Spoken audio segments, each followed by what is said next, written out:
Paulo Fonseca, the resilient manager reviving Lyon's glory. Paulo Fonseca is a man fueled by the fire of determination. This kind of motivation can create miracles, he says, his eyes shining with the unyielding spirit of his Lyon players as they gear up for the thrilling encounter against Manchester United. It's a matchup of two storied clubs, both facing their demons, but something is awakening in Lyon, the second largest city in France. Since Fonseca took the helm just a couple of months ago, his team has won 8 out of 11 games, reigniting a flicker of hope in a season filled with challenges. As the Europa League quarter-final approaches, Fonseca is eager to get back to doing what he loves most, managing his team from the sidelines, tweaking tactics, and motivating his players with his signature enthusiasm. But this time, he's not in the dugout like usual.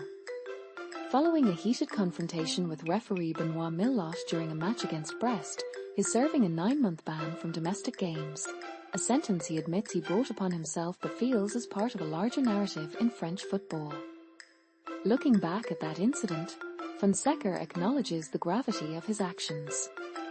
The footage of him shouting at the referee during a VAR review was undeniable and merited a reaction. Yet, he believes his suspension has turned him into a scapegoat for ongoing issues in the league, particularly after the recent suspension of Marseille's president over accusations of referee corruption. They want to make an example of me for French football, he laments, highlighting the pressure and scrutiny he feels under the current circumstances. Despite the unjust nature of his punishment, Fonseca finds a silver lining in this chaos, an alternative perspective on the game. From the press box, he can see the tactical movements and the flow of the match, a unique vantage point from which to analyze his team. The biggest challenge, however, is the distance from his players. No contact before or during games or at halftime makes leading a team tough. Still, Fonseca believes in the organization and preparation that has underpinned their success. It's hard to manage from afar, he admits, but we're well prepared. His commitment to his players and to Lyon shines through as he remains hopeful and continues to rally his squad, believing that results can come from teamwork and that there's still a chance to push back against what he sees as an unfair suspension. His season has already been anything but ordinary, filled with dramatic twists and turns. Last June, he was appointed by Milan but was out of a job just days after Christmas. The Serie A team was struggling, sitting 8th in the standings when he left, a position still slightly better than where they are now under his successor. I wanted a longer tenure there, Fonseca recalls wistfully, recognizing the stark difference in management philosophies between Italy and England, where coaches often get more time to build a team. Lyon, however, is where his focus lies now, and recent results have indicated that he's turning things around. His team's impressive victory against Lille saw them edge closer to reclaiming their spot in the Champions League, a prestigious competition they haven't graced for 5 years. When I arrived, the same skilled players were there, just without a solid strategy. We restructured their approach, fostering teamwork and a clear game plan. And now we're seeing the fruits of that labor, he explains.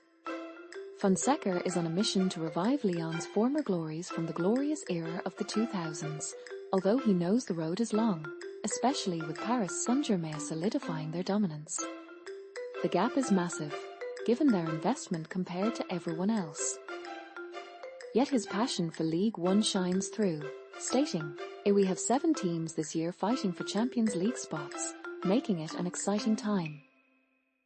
Having grown up in Mozambique and honed his skills in Ukraine with Shakhtar Donetsk, where he experienced significant success, including a memorable journey to the Champions League knockouts, Fonseca's journey is rich with diverse experiences.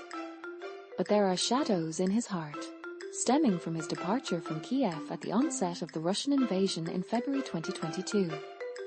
His concern for the ongoing turmoil in Ukraine remains palpable, yet it's hard to witness the devastation daily.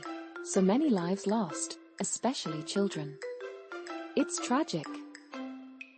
Fonseca's journey intersects with themes of power and responsibility in football, as he calls for unity in Europe and a refusal to keep allowing wealthy clubs to outpace their less fortunate counterparts. We must protect the competitive balance of the game, he insists, wary of a future where one or two large clubs dominate. As he prepares to face his counterpart, Ruben Amorim, Fonseca acknowledges the challenges of stepping into a manager's shoes.